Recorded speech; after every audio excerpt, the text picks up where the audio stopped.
1 de Samuel, capítulo 16. Nós vamos até o verso 13, nesta noite. Meus irmãos, 1 de Samuel, capítulo 16, versículos de 1 a 13. Diz assim: O Senhor então disse a Samuel: Até quando você terá pena de Saul, se eu o rejeitei como rei de Israel? Encha um chifre de azeite e ponha-se a caminho. Vou enviar você a Jessé o belemita, porque escolhi um dos seus filhos para ser rei. Samuel respondeu: Como posso fazer isso? Saul ficará sabendo e me matará. Então o Senhor disse: Leve um novilho e diga: Vim para oferecer um sacrifício ao Senhor. Convide Jessé para o sacrifício. Eu lhe mostrarei o que você deve fazer, e você ungirá para mim aquele que eu indicar. Samuel fez o que o Senhor tinha dito e foi a Belém. Os anciãos da cidade saíram ao encontro dele tremendo e perguntaram: É de paz a sua vinda? Ao que Samuel respondeu: Sim, é de paz. Vim oferecer sacrifício ao Senhor. Consagrem-se e venham comigo ao sacrifício. Então ele consagrou Jessé e os filhos dele e os convidou para o sacrifício. E aconteceu que quando eles chegaram, Samuel viu Eliabe e disse: Certamente está diante do Senhor o seu ungido. Porém o Senhor disse a Samuel: Não olhe para a aparência nem para a sua altura, porque eu o rejeitei. Porque o Senhor não vê como o ser humano vê. O ser humano vê o exterior, porém o Senhor vê o coração. Então Jessé chamou Abinadab e o fez passar diante de Samuel, que disse: Nem este o Senhor escolheu. Então Jessé fez passar Samar, porém Samuel disse: Tampouco a este o Senhor escolheu. Assim Jessé fez passar todos os seus 7 filhos diante de Samuel. Porém Samuel disse a Jessé: O Senhor não escolheu nenhum destes. E perguntou: Estes são todos os seus filhos? Jessé respondeu: Ainda falta um, o mais moço, e ele está apacentando as ovelhas. Então Samuel disse a Jessé: Mande chamá-lo, pois não nos sentaremos à mesa sem que ele venha. Então mandou chamá-lo e o fez entrar. Davi era ruivo, de belos olhos e boa aparência. E o Senhor disse a Samuel: Levante-se e unja-o, pois este é ele. Samuel pegou o chifre do azeite e ungiu Davi no meio de seus irmãos. E daquele dia em diante o Espírito do Senhor se apossou de Davi. Então Samuel se levantou e foi para Ramá. Amém? Senhor nosso Deus e Pai, eu peço que o Senhor use esta porção da Tua palavra para falar aos nossos corações, para que sejamos, ó Deus, transformados, encorajados e reanimados para vivermos para a Tua glória. Não a mim, Senhor, não a mim, mas ao nome de Jesus, toda honra e toda glória. Que Ele cresça e que eu desapareça. Em nome de Jesus. Amém. E amém. Meus irmãos, o tema da mensagem nessa noite é: não viva de aparências. Não viva de aparências. Há alguns anos, um grupo de pesquisadores da Universidade de Princeton começaram a estudar o chamado efeito halo. Já ouviu falar? O efeito halo é um fenômeno psicológico no qual uma característica visível de uma pessoa influencia a forma como julgamos todas as características dela. Então nós vemos a aparência da pessoa e nós já julgamos aquela pessoa pela sua aparência. E esses pesquisadores, eles enviaram currículos idênticos para diversas empresas dos Estados Unidos. As qualificações, experiências, formação em todos os currículos eram exatamente as mesmas. A única diferença de um currículo para o outro era a fotografia anexada ao currículo. Os resultados mostraram que candidatos considerados mais atraentes fisicamente recebiam mais convites para entrevistas do que outros com a mesma capacidade profissional. E isso, irmãos, confirma algo que já sabemos intuitivamente. As pessoas tendem a fazer julgamentos rápidos com base na boa aparência. Em poucos segundos concluímos quem parece mais competente, quem parece mais confiável, quem julgamos mais inteligente ou mais importante. Nós vivemos, irmãos, na era da aparência. Nunca foi tão fácil construir uma imagem e nunca foi tão difícil conhecer quem alguém realmente é. Um exemplo disso são as redes sociais. As redes sociais movimentam bilhões de pessoas diariamente. A grande parte desse conteúdo, e os irmãos vão concordar comigo, giram em torno da aparência física, do estilo de vida, do sucesso e da aprovação dos outros. Aplicativos de edição de fotos permitem alterar o rosto, o corpo e até a realidade. Quem nunca viu uma imagem no Instagram ou numa rede social e depois quando vê a pessoa de maneira presencial, ao vivo, vem aquela decepção, né? Meus irmãos, muitos passam horas escolhendo a melhor foto para publicar, mas poucos dedicam o mesmo tempo para cuidar do caráter, da alma e do relacionamento com Deus. A indústria global da beleza movimenta centenas de bilhões de dólares por ano. Produtos estéticos, procedimentos, cirurgias plásticas, programas de emagrecimento são vendidos com a promessa de tornar as pessoas mais felizes, mais desejadas, mais aceitas. Embora, quero dizer para os irmãos que não há nada de errado em cuidar da aparência. Nada. O problema surge quando o valor de uma pessoa passa a ser medido pela sua imagem. Essa obsessão pela aparência tem produzido uma geração marcada pela comparação, pela ansiedade e pela insatisfação. Você já notou como nós vivemos insatisfeitos? Estamos sempre nos comparando com os outros. Muitos acreditam que precisam parecer perfeitos para serem amados, para serem valorizados, ou talvez para receber uma dezena, ou quem sabe até uma centena de curtidas. Mas a palavra de Deus, meus irmãos, nos apresenta uma perspectiva completamente diferente. No texto que nós lemos, quando Samuel viu Eliabe, ele pensou ter encontrado o futuro rei. E por que ele pensou que Eliabe era o futuro rei? O texto deixa muito claro, porque ele era alto e bonito. Ele tinha uma aparência impressionante. Porém, Deus respondeu, em 1 Samuel capítulo 16, verso 7, o homem vê o exterior, mas Deus vê o coração. Enquanto o mundo pergunta como você parece, Deus pergunta quem você é. Enquanto a sociedade valoriza apenas a beleza, o status, a influência, a popularidade, Deus valoriza santidade, humildade, fé, obediência. Meu irmão e minha irmã, aquilo que impressiona os homens não pode impressionar a Deus. Por isso, a grande questão não é como nós estamos diante do espelho, mas sim como nós estamos diante do Senhor. Em 1 Samuel, capítulo 15, nós vemos na semana passada que Saul foi rejeitado. E ele foi rejeitado por causa da sua desobediência. Porque ele não viveu uma vida íntegra diante do Senhor. Ele não confiou em Deus. Ele fez as coisas do seu jeito. Ele temeu mais os homens. Ele quis ser popular. Ele quis ser aceito. E por isso ele foi rejeitado por Deus. No início do livro nós também vimos que o povo havia pedido um rei semelhante às outras nações. Está lá no capítulo 8, verso 5.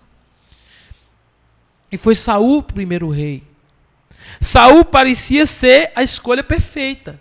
era um homem alto, forte, bonito e admirado pelo povo. Um rei perfeito, né? Saul, o rei escolhido, era instagramável. Ele com certeza teria muitos seguidores nas redes sociais, seria uma pessoa muito influente, aplaudida, porque era um homem de se brilhar à vista. Mas ele foi rejeitado por Deus. Agora em 1 Samuel 16, Deus mostra, meus irmãos, que seu reino não é governado pela aparência. Este capítulo marca uma das maiores transições da história da Bíblia, a rejeição de Saul e a escolha de Davi, o rei segundo o coração de Deus. Israel vivia aqui, meus irmãos, o período inicial da monarquia. Saul ainda ocupava o trono, mas a Bíblia diz que ele foi rejeitado por Deus. Samuel está profundamente triste, nós vemos isso no versículo 1. Leia comigo. O Senhor diz a Samuel: até quando você terá o quê? Pena de Saul, se eu o rejeitei como rei. Provavelmente, irmãos, Samuel estava ali lamentando. Porque quando nós vemos a história de Saul, Saul era um rei perfeito, ele tinha tudo para dar certo, mas não deu certo. Samuel está profundamente entristecido com aquela situação. Mas os propósitos de Deus não fracassam. Enquanto Saul caminha para a sua queda, Deus já estava levantando o próximo rei. Belém, uma pequena cidade de Judá, torna-se palco da obra silenciosa de Deus. Deus havia escolhido um novo rei. E o seu nome era Davi. Nós veremos mais à frente que séculos depois outro rei seria escolhido dali de Belém, Jesus Cristo, que também não era um homem de grande aparência. A Bíblia diz que nele não havia aparência nem formosura, mas foi o homem escolhido por Deus. Meus irmãos, se eu pudesse resumir essa passagem, eu diria que Deus não escolhe as pessoas pelos critérios humanos, mas segundo a sua vontade. Por isso, devemos aprender a confiar no olhar de Deus e não nas aparências. Deus não escolhe pessoas pelos critérios humanos, mas segundo a sua vontade. Por isso, devemos aprender a confiar no olhar de Deus e não nas aparências. E nós vamos aprender isso através de 3 verdades nessa noite. A primeira delas, que está do versículo de 1 a 5, é que Deus age segundo sua vontade soberana, não segundo as expectativas humanas. Deus age segundo sua vontade soberana, não segundo as expectativas humanas. No verso 1, Deus confronta Saul. Saul estava lamentando, mas Deus diz: pare de lamentar, eu irei enviar você a Jessé, porque escolhi um de seus filhos para ser rei. Veja, meus irmãos, o capítulo começa com Deus tomando a iniciativa. Samuel ainda estava chorando por Saul, mas Deus já tinha escolhido o novo rei. Observe que ninguém pediu uma mudança de rei. Ninguém sugeriu Davi. Ninguém participou da decisão. Essa decisão partiu do coração de Deus. Para a maior parte do povo de Israel, Saul ainda era o rei. Segundo o entendimento do povo, e parece-me que até segundo o entendimento de Samuel, Saul ainda era o rei, mas pelo coração de Deus, segundo a vontade de Deus, Saul já tinha sido rejeitado. Porque Deus age não segundo a vontade humana ou as expectativas humanas, mas segundo a sua vontade. E muitas vezes nós temos que abrir mão das nossas expectativas para vivermos a vontade de Deus. Ao olharmos para esse texto, nós aprendemos aqui, irmãos, algumas coisas. Primeiro, Deus não depende da aprovação humana. Outra coisa, Deus não é surpreendido pelos fracassos dos homens. E aqui tem um ponto interessante. Quando Saul é rejeitado, imediatamente Deus levanta quem? Davi. Eu sempre digo, irmãos, que o obreiro passa, a obra fica. nós somos privilegiados por servir a Deus. Nós somos privilegiados por fazer algo para Deus. Quando você, meu irmão e minha irmã, receber em sua mão algo de Deus para fazer, você é um privilegiado. E no dia em que nós não quisermos fazer ou deixarmos de fazer, devemos saber de uma coisa: Deus levantará alguém melhor do que nós para fazer, porque Ele não precisa de nós. Nós é quem precisamos de Deus. Os planos de Deus nunca ficam reféns das decisões humanas. Os planos de Deus nunca ficam reféns das decisões humanas. Às vezes parece que não vai dar certo, mas Deus está escrevendo do seu jeito. Em janeiro eu estava lá em Salvador, na Bahia, e tive a oportunidade, em uma das noites da Convenção Batista Brasileira, de ouvir um testemunho missionário de uma irmã lá do norte do país, lá da Amazônia. Inclusive ela é indígena. Duas jovens de uma igreja decidiram deixar tudo e ir para uma aldeia pregar a palavra de Deus. E elas foram, os irmãos sabem que lá no norte do país, as pessoas, em boa parte dos lugares, não há estradas, as pessoas se locomovem de barcos pelos rios. E elas foram até esse vilarejo, essa aldeia ali, e com o objetivo de pregar a palavra de Deus. Mas quando chegaram lá, elas não foram bem recebidas. Elas ficaram por alguns dias, começaram a falar de Jesus para um grupo de crianças ali, mas um certo dia, o pajé, o líder religioso ali da aldeia foi até elas e deu 24 horas para elas irem embora da aldeia. Mas elas já estavam há alguns dias se reunindo com um grupo de crianças. E dois irmãos, não me lembro a idade, mas sei que eles tinham no máximo 10 anos de idade. Duas crianças tinham se convertido. Elas chamaram essas crianças e disseram: nós precisamos ir embora. Fomos ameaçados, nos deram 24 horas para ir embora. Vocês ficam aqui com a mensagem de Jesus no coração. Não abram mão da fé de vocês. E elas tiveram que ir embora. Quando a igreja recebeu essa notícia, meus irmãos, fracasso. Vejam, foram plantar uma igreja e em poucas semanas tiveram que voltar. Não ficou uma igreja ali. Não ficou um grupo de membros, pessoas não foram batizadas, não foi construído um templo. Não ficou uma MCM, um grupo de homens, não ficou um coral, não ficou nada. Não, ficou sim. A palavra de Deus ficou no coração daquelas duas crianças. E aquelas crianças, meus irmãos, com a palavra de Deus no coração, uma daquelas crianças cresceu mais um pouco, foi para uma outra aldeia em busca da palavra de Deus. E chegando naquela outra aldeia tinha uma igreja. E aquela igreja enviou aquela jovem índia para o seminário. Ela estudou, cursou o curso de teologia. Casou com um outro jovem vocacionado. Os dois, agora missionários, preparados, voltaram para aquela mesma aldeia. E hoje é uma igreja batista, sustentada pelas ofertas dessa igreja, lá no norte do país, nessa aldeia. Muitas vezes, meus irmãos, parece que os planos de Deus estão sendo frustrados, mas Deus continua trabalhando porque Deus não depende de nós. Deus usa quem Ele quer, da maneira que Ele quer, no tempo que Ele quer. O Senhor, meus irmãos, é o maior interessado na sua obra. Ele é o maior interessado. E saiba de uma coisa, quando nós cruzamos os braços e não participamos da obra de Deus, só nós estamos perdendo. Ele sempre levantará alguém que fará o mesmo que você e o mesmo que eu, melhor do que o que nós fazemos, porque Ele é o Senhor. Meus amados irmãos, quando nós não entendemos o que Deus está fazendo, nós precisamos confiar em sua soberania.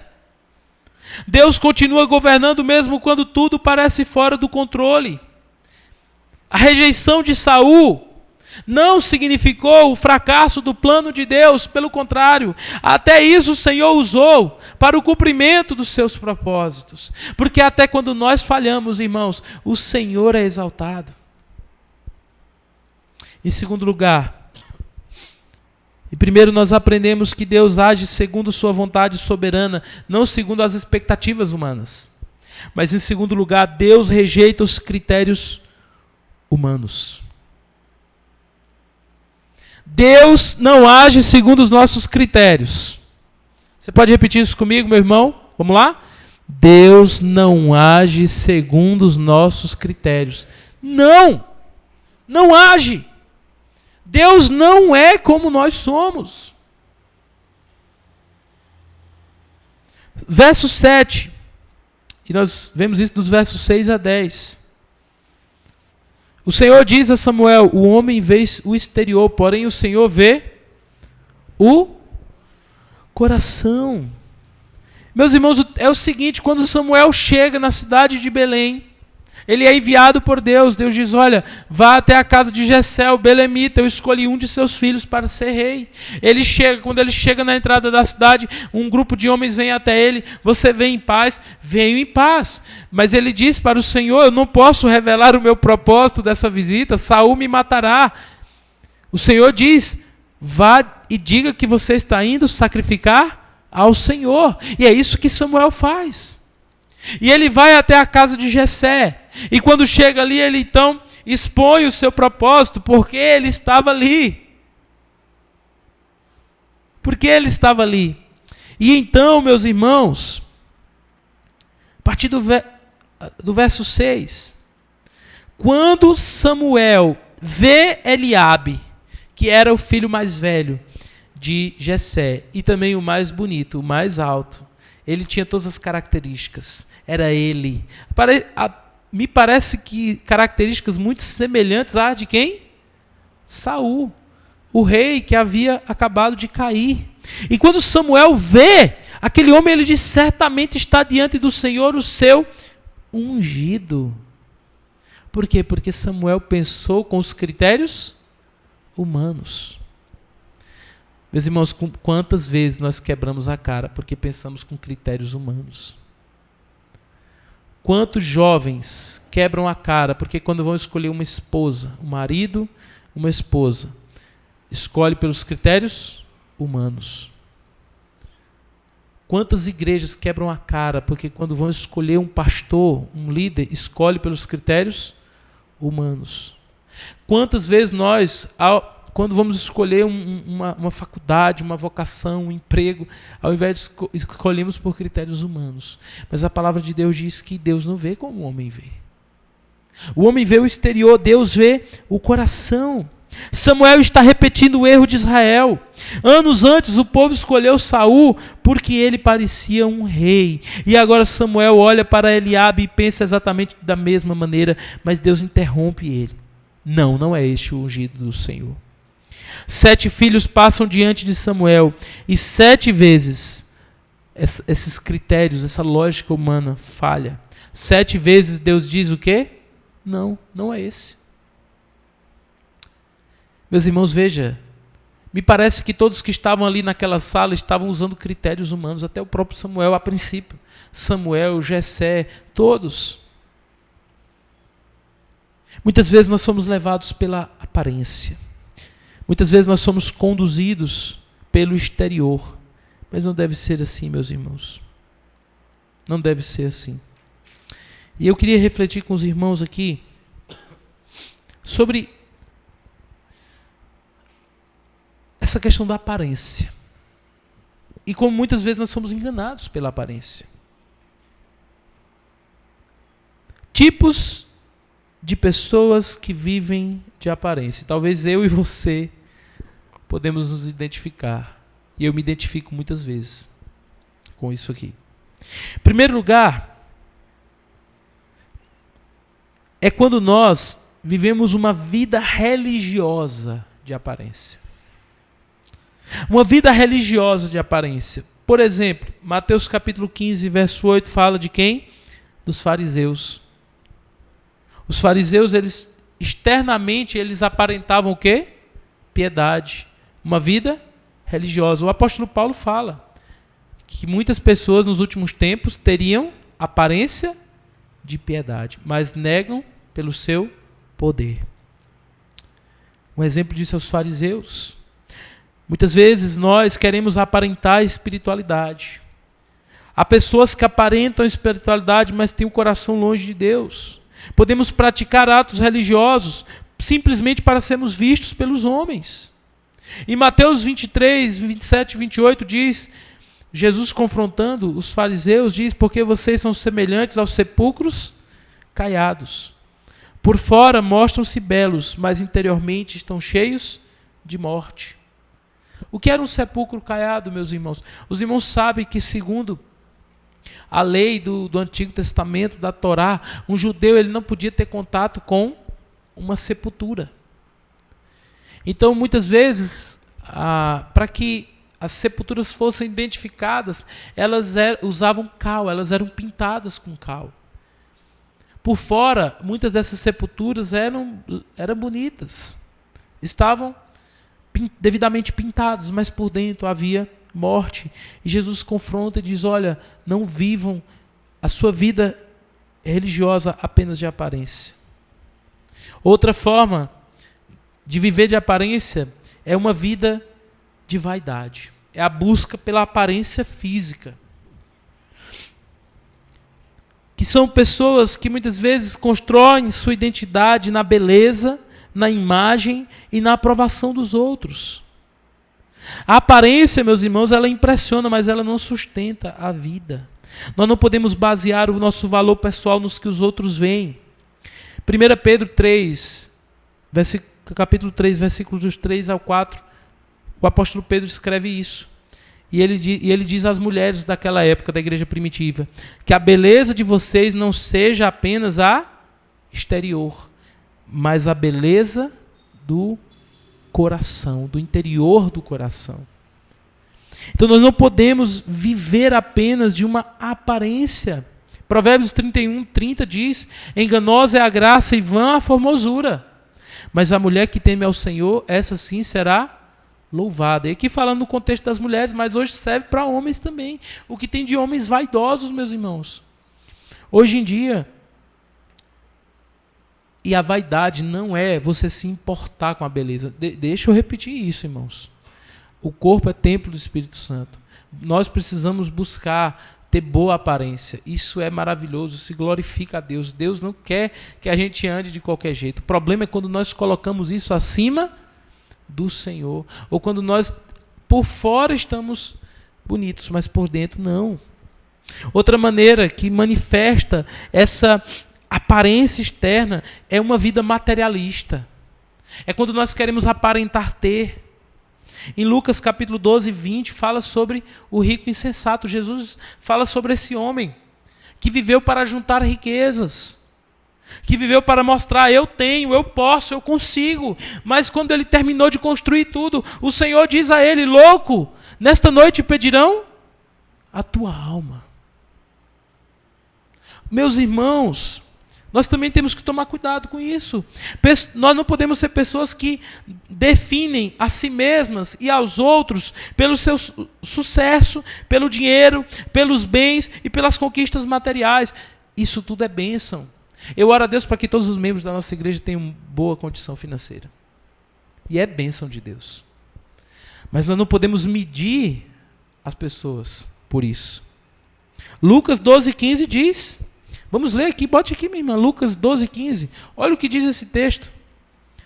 Aqui, olha, segunda linha, todos juntos?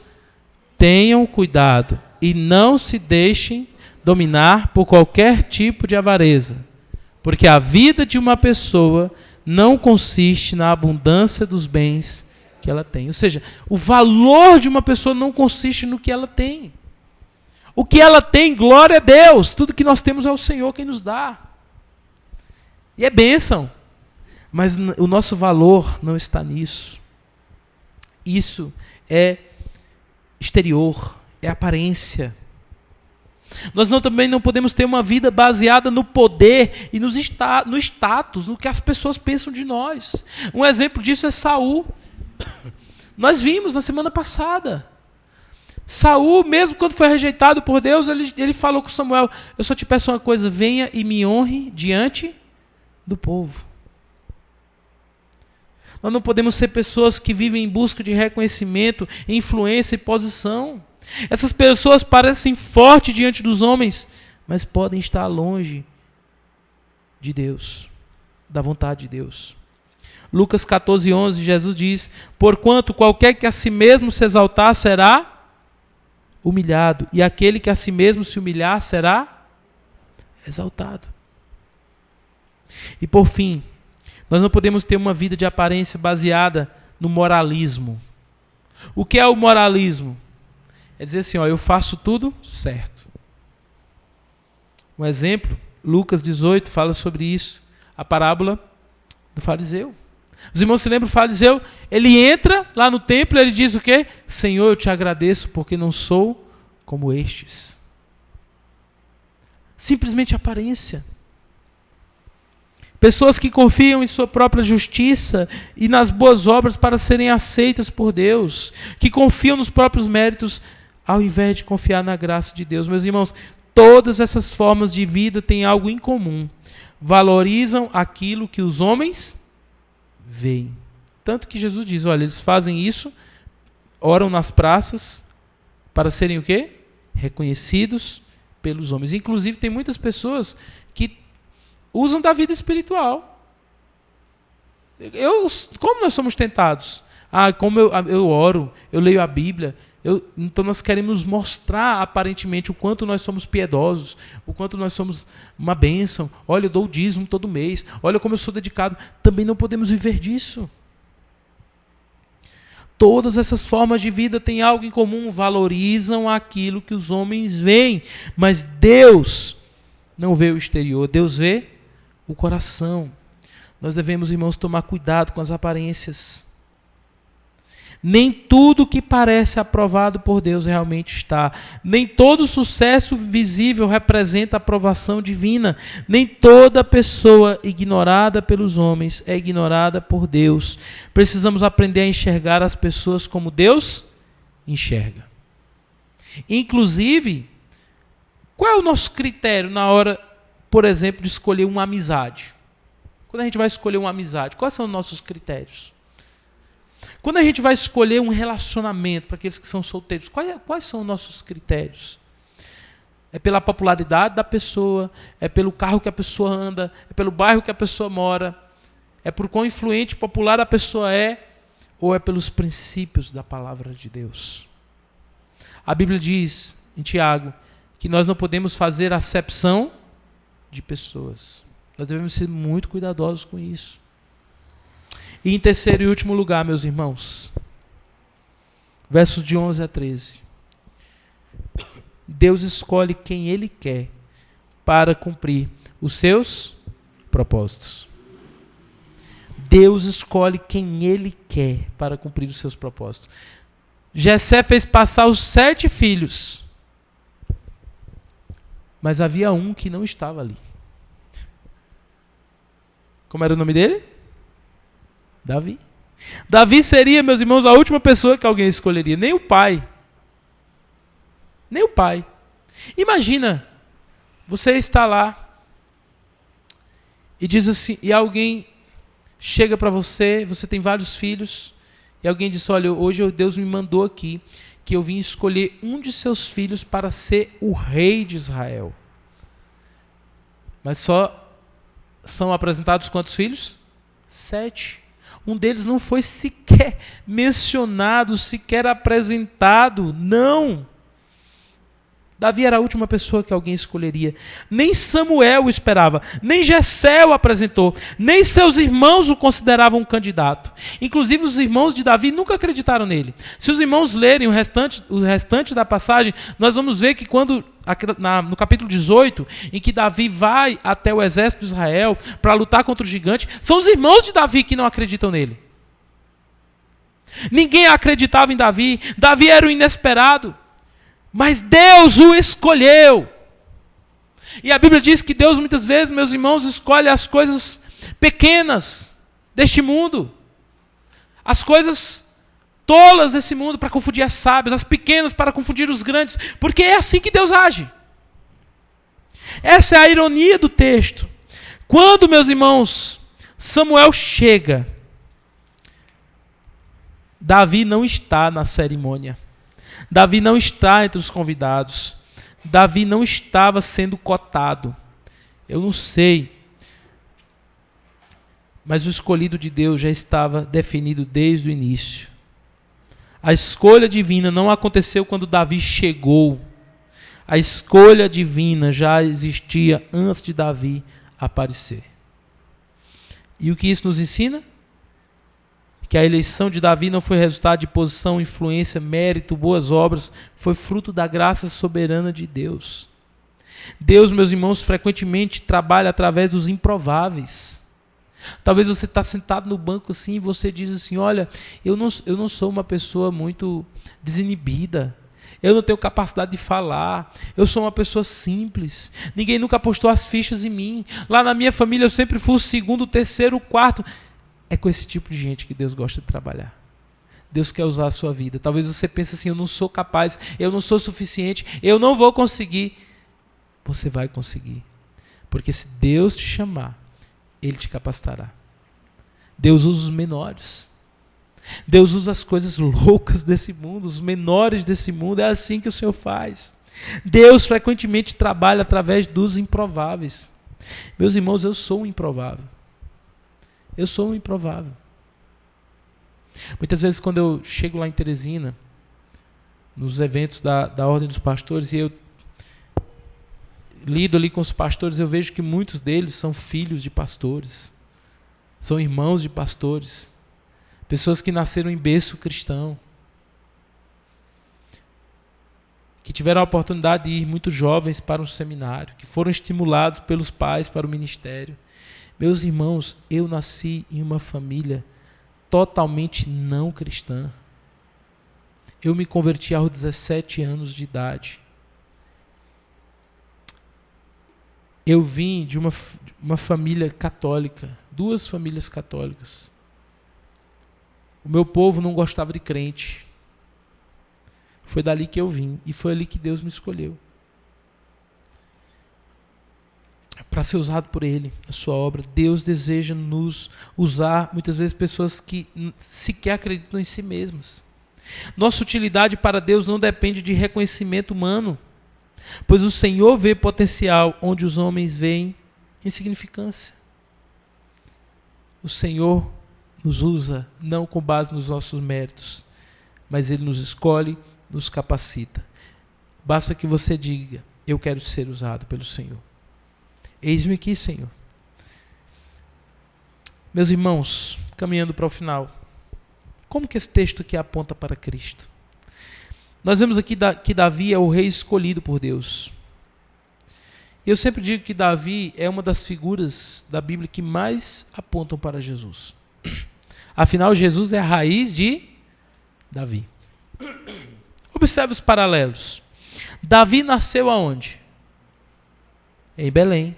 Jesus nasceu em Belém. Davi, inicialmente, foi rejeitado pelos homens. Seus irmãos não creram nele, seu pai não creu nele. E Jesus, meus irmãos, também foi rejeitado pelos homens. Ele teve que sair fugido da sua cidade de Nazaré, seus irmãos não creram nele. Davi era um pastor. E Jesus, o que ele diz a respeito de si mesmo? Eu sou o bom pastor. Davi recebeu, e vemos aqui, o Espírito de Deus. Jesus também, no Jordão, recebeu o Espírito de Deus. Davi inaugurou uma dinastia eterna. Jesus é o rei eterno da casa de Davi. Meus irmãos, quando Deus escolhe Davi, Ele está preparando o caminho para a chegada do verdadeiro rei. O verdadeiro ungido de Deus não é Davi, o verdadeiro ungido de Deus é Jesus Cristo. Ele foi escolhido por Deus. Ele foi ungido por Deus. E não somente para governar Israel. Jesus foi ungido por Deus para governar as nossas vidas. E quando nós olhamos para Jesus, meus irmãos, a Bíblia diz que nele não havia beleza nem formosura. Ele foi rejeitado pelos homens. Ele foi desacreditado pelos homens. Jesus não foi escolhido por aparência, pelo contrário, a aparência não era a característica principal de Jesus. Deus não vê como o homem vê. O homem vê o exterior. Quando Jesus veio, os fariseus esperavam que Jesus viesse comandando um grande exército, montado em um cavalo branco. Que ele viesse como um líder militar.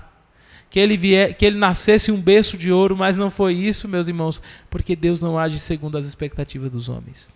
Ele veio uma vida simples, nasceu em uma manjedoura, filho de um carpinteiro, morou numa das menores cidades de Israel, no pequeno vilarejo de Nazaré. Ele morreu em uma cruz pelos nossos pecados. E se o nosso Senhor não ligou para a aparência, que nós também não venhamos viver de aparências, irmãos. Que nós possamos seguir os passos do nosso Senhor. Aquele que nunca se importou com essas coisas. Aquele que viveu a sua vida para o louvor da glória do seu Pai. Concluindo, em 1 Samuel capítulo 16 aprendemos 3 verdades. Primeiro, Deus nos chama a confiar em seus planos, mesmo quando estamos lamentando. Deus não julga pelas aparências, mas pelo coração. E por fim, Deus costuma escolher e usar aqueles que o mundo mais despreza. O mundo procura grandeza exterior, mas Deus procura corações rendidos. O homem vê o exterior, mas Deus vê o coração. Eu quero desafiar você, meu irmão e minha irmã, curve sua cabeça. Eu quero desafiar você para que você continue entendendo o valor da beleza física, da vestimenta, dessa aparência, mas que você entenda principalmente o valor da beleza interior, de uma vida rendida ao Senhor. O Senhor, quando Ele olha do céu para nós, meus irmãos, para o Senhor não importa se a gente está num carrinho velho ou se a gente está no carro do ano. É bom andar no carro do ano, mas não é isso que demonstra o nosso valor diante do Senhor. Para o Senhor, o mais importante não é o emprego, não é o contra-cheque, não é a sua conta bancária. E talvez se você tiver tudo isso, use para a glória dele, a Bíblia diz. Mas para o Senhor, quando Ele olha do céu, Ele deseja ver corações rendidos a Ele. Corações quebrantados diante dEle. Corações contritos diante dEle. Tem uma canção que canta sobre isso. Eu queria só ler elas para os irmãos.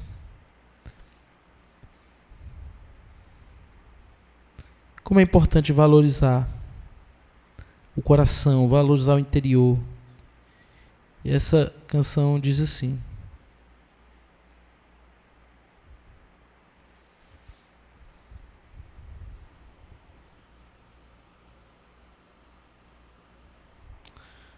isso sim, diz assim: não só a fé que me faz enxergar, nem só o amor que me faz melhorar, mesmo a esperança que me ajuda a lutar, dá-me, ó Senhor, um coração quebrantado. Não só a força para nunca parar, nem só saúde para continuar, mesmo a alegria que ajuda a sarar, dá-me, ó meu Deus, coração quebrantado.